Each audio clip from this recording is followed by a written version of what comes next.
थोड़ा फोकस कर लेते हैं। हमारे साथ आईपीजीए के चेयरमैन बिमल कोठारी जी हैं। बिमल जी नमस्कार। और जिस तरह का डेटा नजर आता है वो ये कि अब कनाडा से ज़्यादा रशिया यहाँ पर येलो पीस इंडिया को एक्सपोर्ट कर रहा है। येलो पीस तो इंपोर्ट हो ही रहे हैं और काफ़ी सारी डेस्टिनेशन से अब हो रहे हैं। तो अब तक कितना येलो पीस सरकार की जो स्कीम है उसके तहत इंडिया इंपोर्ट कर चुका है, कितना और माल आप आता हुआ देखते हैं, विद द सेंस कि अब तो यहाँ पर एक्सटेंशन है?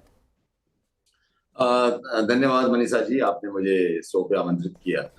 देखिए, रशिया ऑफ लेट हम देख रहे हैं कुछ लास्ट वर्षों में वहाँ उत्पादन काफी लगातार बढ़ रहा है। इस बार उनकी जो जब सोइंग हुई थी तो उनका एस्टिमेट था कि उनके यहाँ 5.5 मिलियन मतलब 55 लाख टन का प्रोडक्शन हो सकता है। लेकिन वहाँ कुछ वेदर इश्यूज हुए थे तो इसलिए ऐसा अनुमान है कि जो हार्वेस्टिंग में लगभग 40 लाख टन का प्रोडक्शन होगा। जबकि कनाडा में 30 से 35 लगभग कनाडा में टोटल जो प्रोडक्शन है ग्रीन और येलो पीस का मिला के 3.5 मिलियन टन का है, जिसमें येलो का मेरे ख्याल से जो प्रोडक्शन है वो लगभग 30 से 21 लाख टन है। तो अगर हम देखें उत्पादन में काफी वृद्धि हुई है रशिया में, इसलिए रशिया एक मेजर एक्सपोर्टर हो गया वर्ल्ड मार्केट में, और इंडिया भी, और उनके प्राइस भी काफी कम्पिटिटिव है, इसलिए हम काफी लार्ज क्वांटिटी में हम वहां से इम्पोर्ट कर रहे हैं और इस साल हमने इम्पोर्ट किया भी है। जहां तक इंपोर्ट का सवाल है, हमने जब से इंपोर्ट खुला है 7 दिसंबर 2023 से 30 सितंबर तक मेरे ख्याल से लगभग इंडिया में 2.4 मिलियन टन का इंपोर्ट हो चुका है। और अब सरकार ने जो एक्सटेंशन किया है तो ये न्यू क्रॉप के लगभग अगस्त से अक्टूबर के जो शिपमेंट है उसमें लगभग 7 लाख टन माल इंडिया में और आ जाएगा।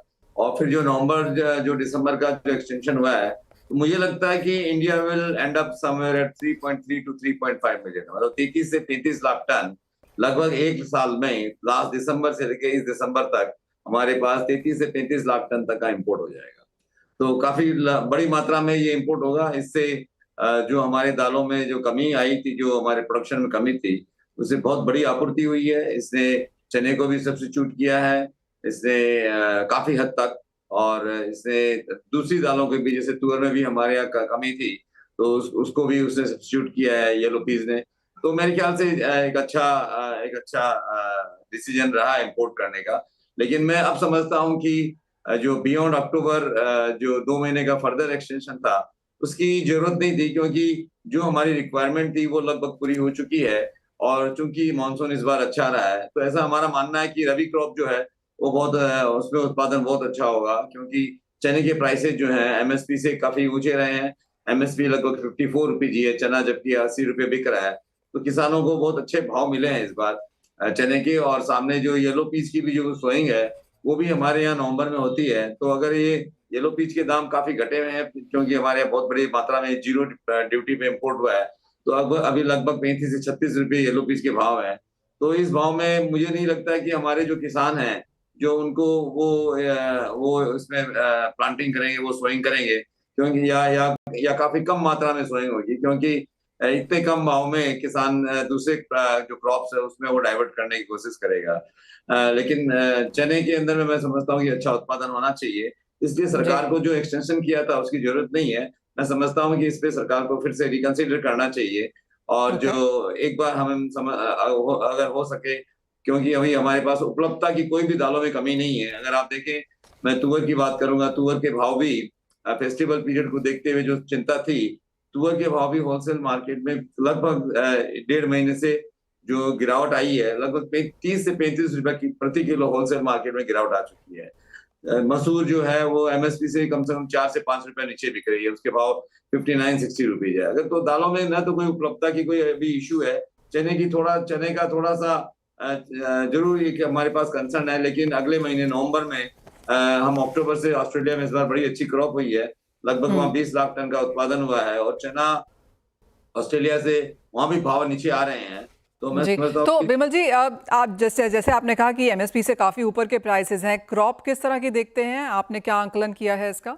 देखिए, अभी कहना बहुत मुश्किल, अभी तो सोइंग होगी, लेकिन भावों को देखते हुए ये लगता है कि हम चने का बहुत बड़ा उत्पादन इस बार देखेंगे, अनलेस कोई हमारे यहाँ कोई वेदर का इश्यूज नहीं हो।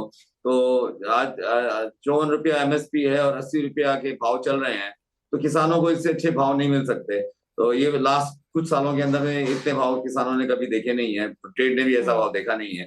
तो मेरा ऐसा अनुमान है कि अगर कोई वेदर का कोई इश्यूज नहीं हुआ और ग्राउंड वाटर बहुत अच्छा अवेलेबल है, मानसून अच्छा रहा है, तो चने का बहुत बड़ा उत्पादन होना चाहिए। अभी नंबर देना सही नहीं होगा, but we ji will see a very large crop. Okay तो आप ये कह रहे हैं कि जिस तरह की कंडीशन है, जिस तरह के एज ऑफ नाउ नंबर्स हैं, मॉनसून है, इंपोर्ट हो रहा है, येलो मटर एक्सटेंडेड है, फेस्टिवल सीजन में ये जो आखिरी क्वार्टर है इस कैलेंडर ईयर का, आप दालों के प्राइसेस बढ़ता हुआ नहीं देखते? बिल्कुल नहीं, बिल्कुल नहीं। दालों के भाव ज्यादा घटते ही जा रहे हैं और मैं समझता हूँ और घटते रहेंगे।